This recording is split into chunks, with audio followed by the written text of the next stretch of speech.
কাদিয়ানীদেরকে রাষ্ট্রীয়ভাবে নিষিদ্ধের দাবিতে রাজধানীর সোহরাওয়ার্দী উদ্যানে খতমে নবুয়াত সম্মেলন অনুষ্ঠিত হয়েছে। এই সম্মেলনটি আজকে মূলত সকাল ৯টায় শুরু হয়, দুপুর নাগাদ চলবে। এই সম্মেলনটিতে দেশের বিভিন্ন জেলা থেকে মুসল্লিরা ছুটে এসেছেন।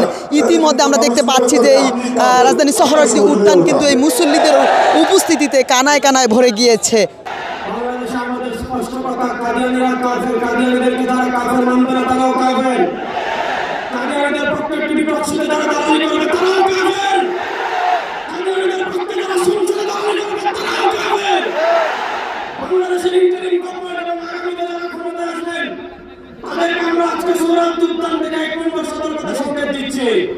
সমুদ্র যখন ঘূর্ণিয়ে আসে এক নম্বর সতর্কতা সংকেত প্রচন্ডে যারা ক্ষমতা আসতে যাচ্ছেন তারা ক্ষমতা আসেন।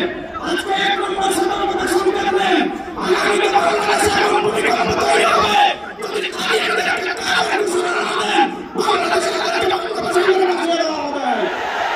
আজকে মহামান্য সভাপতি সহকারে আগামী ওলামারা যারা এখানে এসেছেন তাদের কাছে আমরা একটি চূড়ান্ত ঘোষণা এই মর্মে চাই, কাদিয়ানীদের ব্যাপারে আমাদের কি করণীয় হবে। কারণ আজকে এখানে লক্ষ জনতার জমায়েত, তারা কিন্তু শুধুই মাত্র টুপি আর পাঞ্জাবি পরে আসে নাই, তারা কিন্তু রক্তের মিছিল করতে এসেছে, রক্তের মিছিল করতে এসেছে।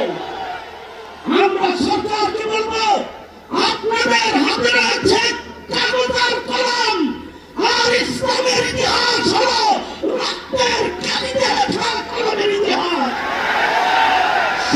মুরব্বীদেরকে বলছি, আমরা আজকে জীবন্ত মিছিল নিয়ে এসেছি। কাদিয়ানীর ব্যাপারে সিদ্ধান্ত দিন, বাংলাদেশে কি হবে। আমরা লাশের মিছিল নিয়ে আনবো ইনশাআল্লাহ।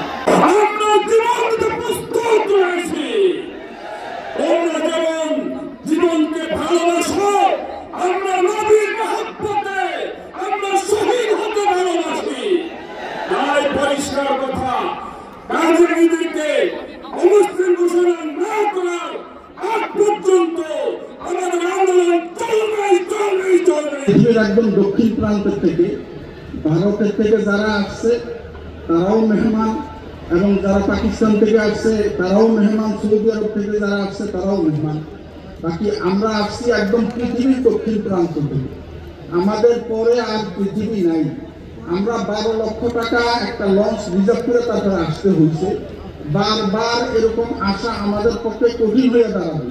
এই জন্য মুরব্বীদের কাছে আমাদের আবেদন যে আমরা কাফনের কাপড় সাথে নিয়ে আসছি, আমরা এই সাথেই কাদিয়ানীরা কাফের এই ঘোষণা সিদ্ধান্ত করে যাইতে চাই।